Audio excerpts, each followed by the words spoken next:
સુરતના સરથાણા પોલીસ સ્ટેશનમાં પીએસઆઈ લાંચ લેતા એસીબીના હાથે રંગે હાથ ઝડપાયો।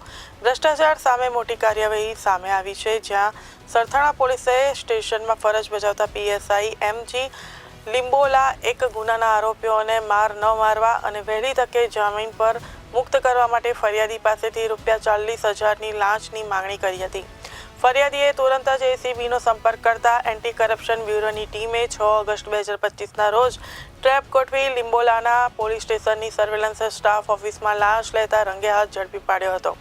તો પીએસઆઈને પાસેથી લાંચની રકમ પણ સજીવ સ્થિતિમાં જ જપ્ત કરવામાં આવી છે। એસીબી દ્વારા આરોપી પીએસઆઈને ડિટેઇન કરી કાયદેસરની કાર્યવાહી શરૂ કરવામાં આવી છે। આ સફળ ઓપરેશનમાં ભરૂચ અને વડોદરા એસીબીની ટીમોનો મહત્વનો ફાળો રહ્યો હતો।